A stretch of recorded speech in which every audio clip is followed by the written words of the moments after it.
ďalšie reálne tipy a triky z praxe, z okien, čo robiť, keď mi fúka popod parapet.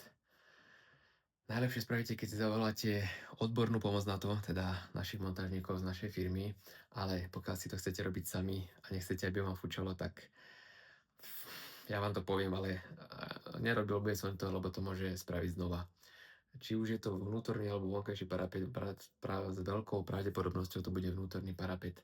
Vytrhnúť vnútorný parapet, dávať pozor na špaletu, aby ste nevytrhli až špaletu, lebo niektoré parapety sú zapustené do špalety, takže pokiaľ máte ukončenú parapetu za rovno špalety, tu končí parapet a tu je špaleta, takto, tak je to ako tak dobré. Vytrhnete parapetu, oškrabete penu z parapety, oškrabete penu z spodnej špalety, alebo teda zo spodku toho betónu, čo tam je, alebo tehla, alebo čokoľvek tam je. Oškrabete to, vypodložíte to pekne, tú parapetu tak, ako treba, ale bude lepšie fakt, keď si zavoláte nás.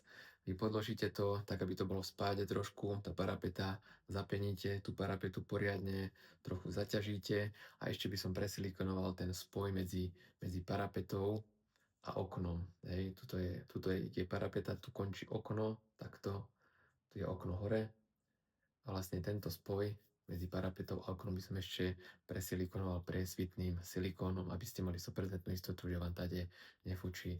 Z vonkajšej strany sa nás opýtajte na doner.sk.